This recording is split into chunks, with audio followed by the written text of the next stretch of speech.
नमस्कार, मैं रन और स्वागत है आपका न्यूज इंडिया में। और चुनाव से जुड़ी हर खबर सबसे पहले आप तक पहुंचा रहे हैं, लेकिन उससे पहले सबसे बड़ी खबर, केंद्रीय मंत्री अजय मिश्रा के बेटे को जमानत। आशीष मिश्रा को हाई कोर्ट से जमानत मिली। लखीमपुर हिंसा में आरोपी है आशीष मिश्रा। तो इस वक्त की बड़ी खबर आपको बता दें, आशीष मिश्रा को हाई कोर्ट से जमानत मिली है। लखीमपुर हिंसा में आरोपी है आशीष मिश्रा। तो ये बड़ी खबर इस वक्त आपको बता दें, केंद्रीय मंत्री अजय मिश्रा के बेटे को हाई कोर्ट ने जमानत दे दी है। लखीमपुर वाले मामले में जमानत मिली है। आशीष मिश्रा को हाई कोर्ट से यह जमानत दी गई है। तो ये बड़ी खबर इस वक्त बता दें, लखीमपुर हिंसा में आरोपी है आशीष मिश्रा और उसे हाई कोर्ट से जमानत दे दी गई है। केंद्रीय मंत्री अजय मिश्रा के बेटे को जमानत मिली। और उत्तर प्रदेश के चुनाव में लखीमपुर हिंसा का यह मामला भी खूब चर्चाओं में रहा और इस वक्त आज आशीष मिश्रा को हाई कोर्ट से जमानत दे दी गई है। लखीमपुर हिंसा में आरोपी है आशीष मिश्रा। तमाम जो संगठन थे उन्होंने इस मुद्दे को खूब चर्चा दी, खूब उछाला गया था। केंद्रीय मंत्री अजय मिश्रा के बेटे को जमानत मिली है। आशीष मिश्रा को हाई कोर्ट से जमानत मिली है। लखीमपुर खीरी में जब किसान प्रदर्शन कर रहे थे तो उनके ऊपर गाड़ी चलाने का आरोप है आशीष मिश्रा के ऊपर, और जिसमें लोगों की मौत हुई थी। और अब केंद्रीय मंत्री अजय मिश्रा के बेटे को जमानत मिली है। तो किसानों के ऊपर गाड़ी चलाने का आरोप है आशीष मिश्रा के ऊपर और अब उन्हें जमानत मिली है। लखीमपुर हिंसा में आरोपी है आशीष मिश्रा। तो ये बड़ी खबर आपको बता दें, को किसानों के ऊपर गाड़ी चलाने के आरोप में गिरफ्तार किया गया और अब उन्हें जमानत दी गई है हाई कोर्ट से। तो ये बड़ी खबर आपको बता दें, केंद्रीय मंत्री अजय मिश्रा के बेटे को जमानत मिली है। आशीष मिश्रा को हाई कोर्ट से जमानत मिली। लखीमपुर खीरी हिंसा मामले में आरोपी है आशीष मिश्रा। तो ये बड़ी खबर इस वक्त आपको बता दें, केंद्रीय मंत्री अजय मिश्रा के बेटे को जमानत दी गई। आशीष मिश्रा को हाई कोर्ट से जमानत मिली है। लखीमपुर में किसान आंदोलन कर रहे थे और तब ये आरोप लगे आशीष मिश्रा के ऊपर कि उन्होंने अपनी गाड़ी किसानों के ऊपर चढ़ा दी।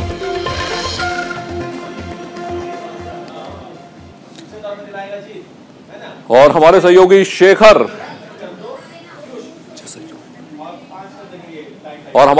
शेखर जुड़ चुके हैं हमारे साथ। शेखर, ये बड़ी खबर इस वक्त आई है, केंद्रीय मंत्री अजय मिश्रा के बेटे को जमानत दे दी गई है। ये एक ऐसा मामला था जो पूरा चुनावी मुद्दा बन गया था। बिल्कुल, इसमें कोई दो राय नहीं है। और आज उत्तर प्रदेश में पहले फेज के जिस तरीके से वोट डाले जा रहे हैं और उस समय पर ये जो रुका हुआ फैसला आ गया है, यानी फैसला सुरक्षित था जिस तरीके से रिलीज किया गया है, उसके बाद जाहिर सी बात है कि इसका कहीं ना कहीं एक व्यापक असर देखने को मिलेगा, खासतौर से उन तबकों में जो अजय मिश्रा टेनी के विरोध में रहे हैं या जो अजय मिश्रा टेनी के समर्थक हैं। तो इस तरीके का एक ये जो फैसला आया है, ये निश्चित रूप से कहीं ना कहीं चीजों को इसका इम्पैक्ट पड़ेगा, इस खबर का इम्पैक्ट पड़ेगा। इस बात को समझने की जरूरत है, खासतौर से क्योंकि पहला और दूसरा फेज जो है वो इसी बेल्ट में है। खासतौर से तीसरे और चौथे फेज आते आते चौथे फेज में अवध लगेगा। तो तीसरा फेज, पहले फेज से लेकर के चौथे फेज तक ये पूरा मामला इसी तरीके से प्रभाव डालता है, क्योंकि पश्चिमी उत्तर प्रदेश में लगातार किसानों का आंदोलन चल रहा था।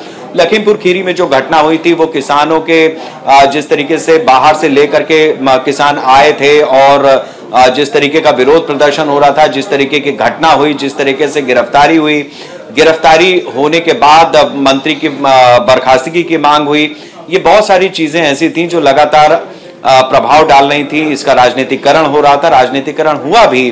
और अब जब ये फैसला आया है कि आशीष मिश्रा जो अजय मिश्रा टेनी के बेटे हैं, उनकी जमानत अर्जी मान ली है। लेकिन बिल्कुल शेखर, भारतीय जनता पार्टी अपने को डिफेंड जरूर यहाँ पर कर सकती है कि गिरफ्तारी की गई और जैसा कि ये अदालत का फैसला है, अदालत ने जमानत दी है, तो इसमें कोई भी पार्टी या किससे कोई फर्क नहीं पड़ता है। नहीं, देखिए, इसका दोनों तरीके से प्रभाव पड़ेगा। इस बात को हम छोड़ नहीं सकते हैं। जैसे सुबह जयंत चौधरी का एक ट्वीट गया कि मैं वोट डालने नहीं जाऊंगा, मुझे बिजनौर जाना है, तो इसके कई मैसेज है। जो उनकी सहयोगी है, क्या उनके साथ वाले भी वोट डालने ना जाएं? एक मैसेज ये भी है। इसी तरीके से आशीष मिश्रा को जो रिलीज किया गया है, तो ये जो पूरी बेल्ट है इसमें वोटों का पोलराइज, यानी जो किसान आंदोलन से जुड़े हुए लोग हैं उनके लिए भी प्रभाव है और जो इस पूरे आंदोलन का विरोध कर रहे थे या जो ये मान करके चल रहे थे कि ये किसान नहीं है, ये अपनी तरह से विरोध करने वाले आंदोलन जीवी हैं, तो इन दोनों लोगों पर प्रभाव पड़ेगा। ये अपनी जीत मनाएंगे और वो उसको कटघरे में खड़ा करेंगे और बीजेपी पर निशाना साधेंगे। तो पोलराइजेशन का जो पीक है वो यहां पर देखा जाएगा। चलिए शेखर, आप बने रहिए, तमाम खबरों के अपडेट के लिए आपके पास आते रहेंगे। उत्तर प्रदेश में पहले चरण की लड़ाई शुरू हो गई। वोटिंग को लेकर लोगों में जोश हाई है। पोलिंग सेंटर्स पर मतदान करने के लिए बड़े पैमाने पर लोग पहुंच रहे हैं। महिला हो या बुजुर्ग, कोई भी पीछे नहीं है। नोएडा में वोट करने पहुंचे कुछ बुजुर्गों से बात की मेरे सहयोगी नमित त्यागी ने।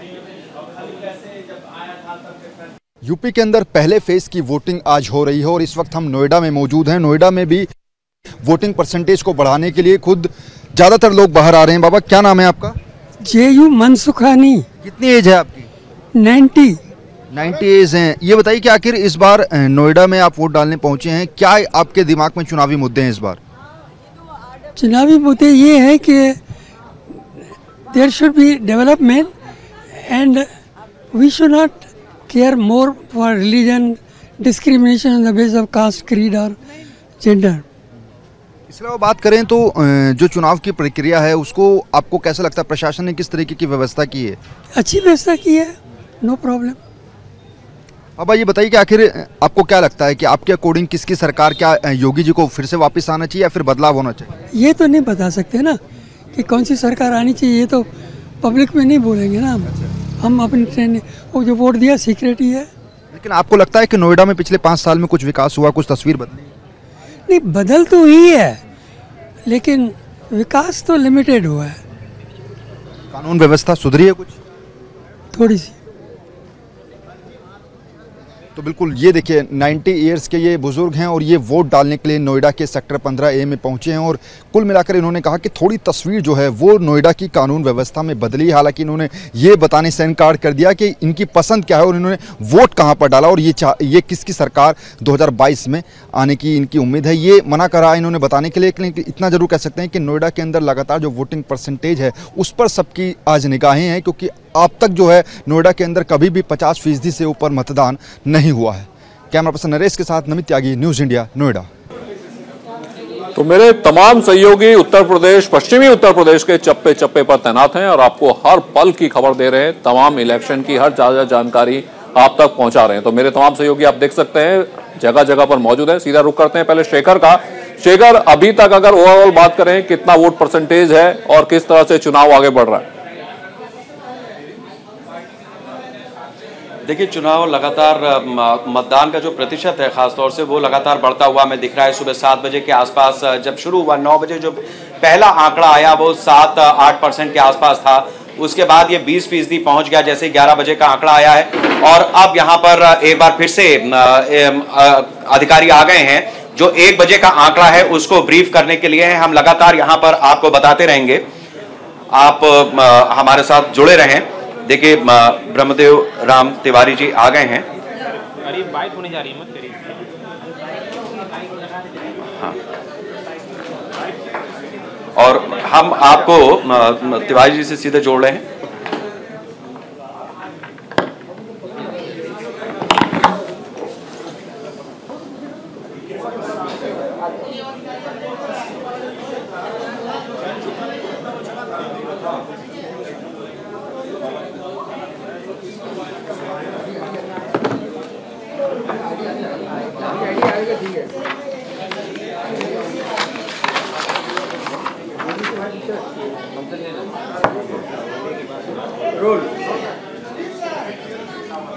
उत्तर प्रदेश के प्रथम चरण के 58 विधानसभा क्षेत्रों में जो आज मतदान हो रहा है उसमें दोपहर 1 बजे तक जो आंकड़े प्राप्त हुए हैं उनके अनुसार 35.03% मतदान हुआ है।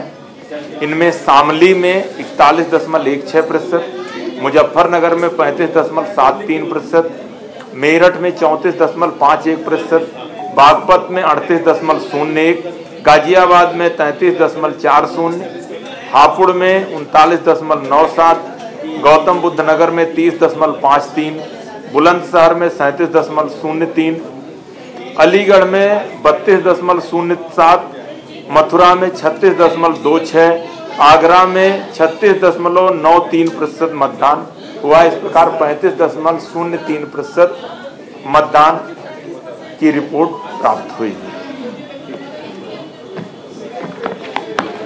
और हमारे साथ ब्रह्मदेव राम तिवारी जी हैं। हम लगातार एक बात करते हैं। सर, ये बताइए कि अभी क्या अपडेट्स आ रही हैं, किस तरीके से वोटिंग प्रक्रिया चल रही है? कई जगहों पे ईवीएम की सूचना आई, मेरठ में ये सूचना आई थी कि मस्जिद से ऐलान हो गया कि वोट किसके पक्ष में दें, अधिकारी वहां पर पहुंचे हैं।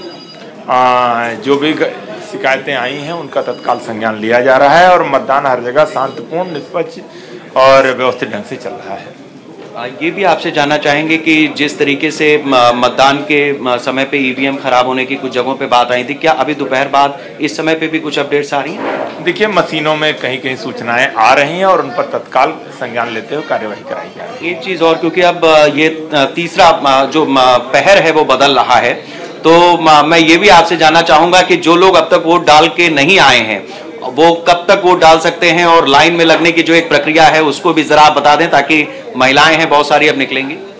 जी हाँ, अभी तक 1 बजे तक आप देखें अमूमन 6 घंटे का मतदान समय बीत चुका है और सायं 6 बजे तक जो मतदान का समय होता है, अर्थात लगभग 5.5 घंटे का अभी और मतदान चूंकि प्रक्रिया चल रही है। अभी 6 घंटे का मतदान की रिपोर्ट, 5 घंटे के मतदान की रिपोर्ट और आनी है, तो हमें पूरी उम्मीद है कि समय लोग भारी संख्या में आएंगे और जो भी व्यक्ति 6 बजे तक अपने मतदान केंद्र पर पहुंच जाएगा उसे मतदान करने का पूरा अवसर मिलेगा और सभी का मतदान सुनिश्चित कराया जाएगा।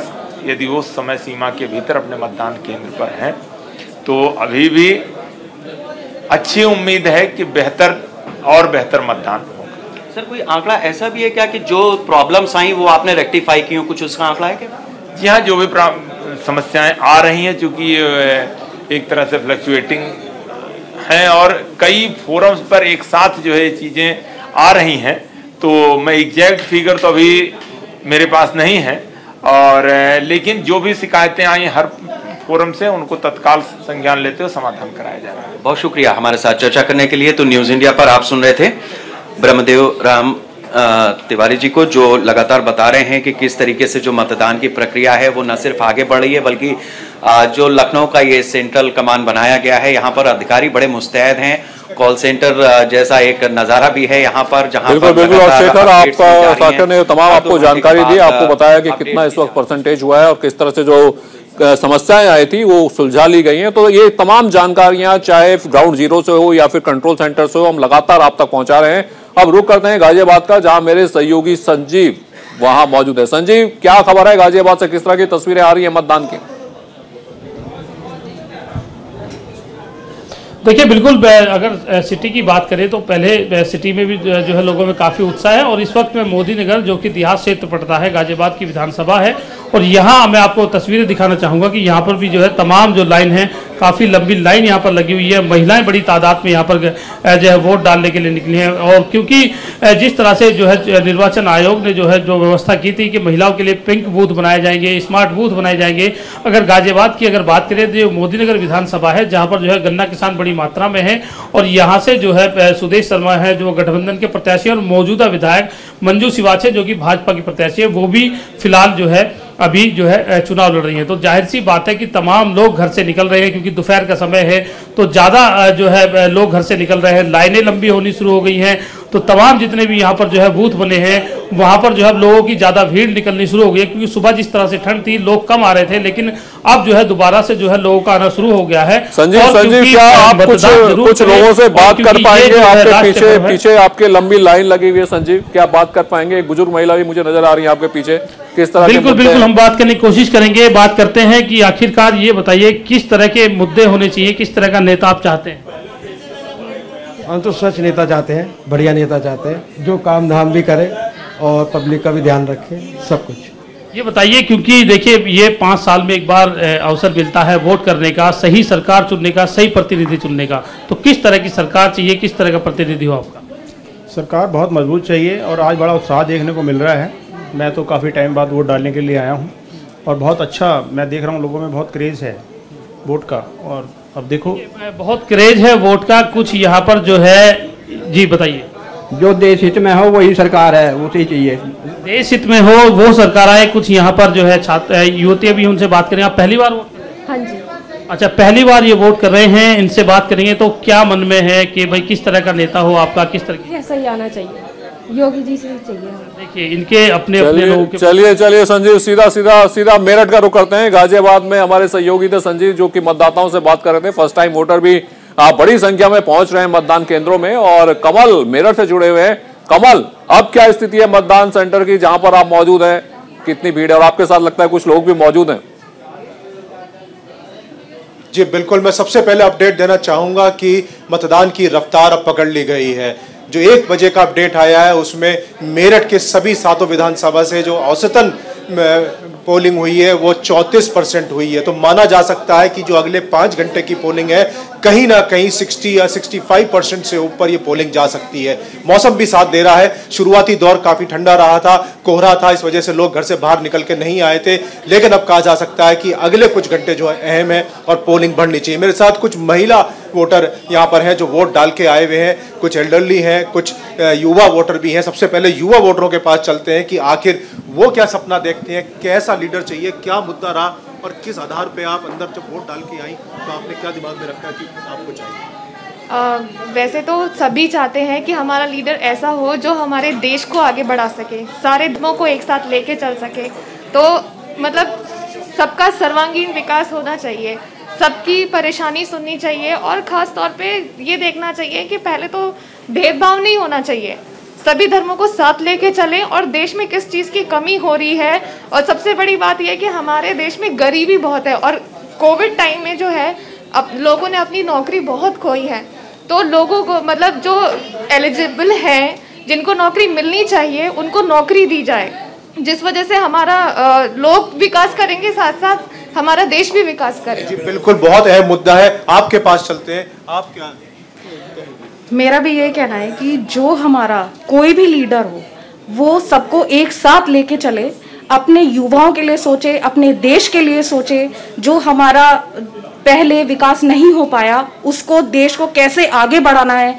क्या युवाएं इस टाइम, युवा और हम लोग बहुत ज़्यादा सफ़र कर रहे हैं कोविड के टाइम में, तो हमें उस चीज़ को देख के ऐसे लीडर का चुनाव करना है जो हमारी परेशानियों को आगे समझे और हमें उस चीज़ का परेशानी हमारे को आगे उठानी ना पड़े, देश हमारा विकास करे, हम भी बढ़े साथ में, और पूरा हम सब मिलकर सहयोग करके अपने देश को बहुत आपके पास रुख करता हूं। और मेरा सीधा सवाल है, 2 टाइम का सिटिंग एमएलए संगीत सोम और दोबारा एक इलेक्शन लड़ रहे हैं अतुल प्रधान, और पहले भी लड़ चुके हैं, तो किस आधार पे आप वोट डाल के आई? क्या सोचा कि आपका नेता जो मौजूदा है उस पर भी दामोदार है, और कोई जो नया आएगा या रिपीट करता है तो उसका क्या दामोदार है?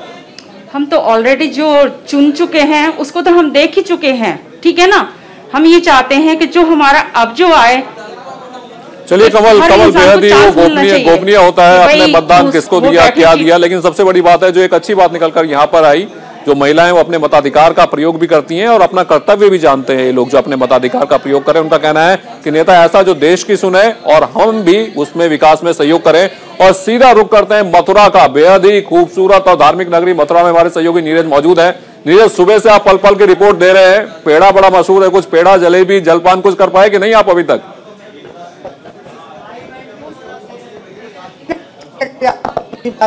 दुकानें सभी बंद हैं, तो इसलिए आप मतदाता है, और खास तौर पर जो बच्चियां हैं जिन्होंने आज पहली बार मतदान किया है और वो बेहद खुश भी हैं। हम बात करने की कोशिश करेंगे। आज आपने पहली बार मतदान किया, कैसा लग रहा है और लीडर किस तरह का आप चाहती? I am very excited for my first vote, because मैंने अपने फर्स्ट वोट दिया और अपने नेशन के लिए दिया है और अपनी सिक्योरिटी के लिए दिया। और मैं ऐसा लीडर ही चाहती हूँ जो हम लोगों को गर्ल्स को एम्पावर करे, और जो वुमेन एम्पावर है उसको इम्प्रूव करे, वुमेन एम्पावर है उसको इम्प्रूव करे, क्योंकि हमारा जो कंट्री है और जो स्टेट है वहाँ पर हमें ऐसा एम्पावरमेंट चाहिए जहाँ पे वो महिला सशक्तिकरण की बात करे, ना कि सिर्फ हम लोग पहले असुरक्षित महसूस करते थे, पर अब आज रात को कहीं भी रात को 9 बजे निकल जाए, 10 बजे निकल जाए, मथुरा में हम सुरक्षित महसूस करते हैं। तो मैं वुमेन एम्पावरमेंट को बहुत इम्प्रूव करवाना चाहती हूँ। So just give my vote for my nation. आपने आज मतदान किया, क्या सोचा और किस तरह का लीडर आप चाहते हैं कि आपके मथुरा से रहे? मथुरा से ये धार्मिक नगरी है, लोकतंत्र का महापर्व है, मैं तो सभी मतदाताओं से कहूंगा कि लोकतंत्र का महापर्व में आपको सोने के लिए अवकाश नहीं मिलता। दुकानें बंद हैं, ऑफिस बंद हैं, आप अपना पहले मतदान कीजिए, किसी पर भी कीजिए, ये आपकी स्वेच्छा है, बट पहले मतदान कीजिए, उसके बाद जलपान कीजिए। ऐसी मेरी सभी के लिए एक संदेश है। उसके बाद ये मथुरा धार्मिक नगरी है, यहाँ राधे राधे का खेल है, लेकिन आज कुछ मुझे अलग ही दिख रहा है। राधे राधे के अलावा आज कुछ राम में हो रहा है, कुछ मथुरा। और 5 साल का जो एक मंथ में डबल राशन, डबल इंजन की सरकार और महिला सशक्तिकरण और बिल्कुल वायलेंस नहीं, ये सब कुछ इन चीजों को देखते हुए आज का मतदाता लोकल कैंडिडेट को ना देखते हुए सीधे यूपी के कैंडिडेट, मुख्यमंत्री कैंडिडेट। तो जो यहाँ का जो मत प्रतिशत होता है वो 60% के आसपास रहता है हर बार यहाँ, यानी कि यहाँ का जो मतदाता होता है वो प्रथम श्रेणी में पास होता है। इस बार क्या लग रहा है आपको? बिल्कुल इस बार बाबूजी हमारा वोट क्या विकास के लिए, और विकास के लिए हमारा वोट है, और जिसने विकास किया वही पार्टी हमारी आनी है। नहीं तो इस बार 60% मतदान हो जाएगा यहाँ पर? बिल्कुल होगा सर, बिल्कुल होगा। पब्लिक अब तक हो रही है, पब्लिक आने के लिए, वोट डालने के लिए। अच्छा ठीक, बिल्कुल बिल्कुल नीरज सही बात है। दरअसल जब चुनावी माहौल होता है, चुनावी वादे होते हैं, तो तमाम पार्टियां पेड़े का ही वादा करती हैं, और आज जनता की बारी है कि वो किसको पेड़ा देती हैं और किसके हिस्से में क्या आता है। चलिए एक बड़ी खबर आ रही है, आप तमाम बने रहिए मेरे सहयोगी। एक बड़ी खबर अपने दर्शकों को बता दें, फिर आपके पास वापिस आएंगे ग्राउंड जीरो की तमाम हलचल जानने के लिए। बुलंदशहर में आईसीयू वार्ड में भर्ती मरीज वोट देने पहुंचा, तो यह है जज्बा हमारे देश के मतदाताओं का। डॉक्टर्स ने ट्रॉली में बनाया आईसीयू वार्ड, तो ये बेहद बड़ी और अच्छी खबर। और ये सीधी तस्वीर इस वक्त आप देख रहे हैं कि मत का प्रयोग करने के लिए आईसीयू वार्ड में भर्ती मरीज, तो ये तस्वीर सीधा आप देख रहे हैं यहाँ पर। ये जब आप देख सकते हैं जज्बा है ये अपने मताधिकार का प्रयोग करने का, और ये तस्वीर वोट देने पहुंचा। अपोलो अस्पताल में भर्ती था मरीज और वहीं पर बनाया गया आईसीयू। डॉक्टर्स ने ट्रॉली में बनाया आईसीयू। अपोलो अस्पताल में भर्ती था ये मरीज। तो ये तस्वीरें आपको दिखा रहे हैं। विधानसभा में वोट देने पहुंचा, विधानसभा चुनावों के लिए बुलंदशहर में आईसीयू वार्ड में भर्ती मरीज वोट देने पहुंचा। डॉक्टर्स ने ट्रॉली में ही आईसीयू वार्ड बनाया, तो डॉक्टर्स की भी तारीफ करनी पड़ेगी और साथ ही इस मरीज की भी तारीफ करनी पड़ेगी कि भाई अपने सबसे बड़े अधिकार का प्रयोग करने ये यहाँ पर पहुंचे हैं।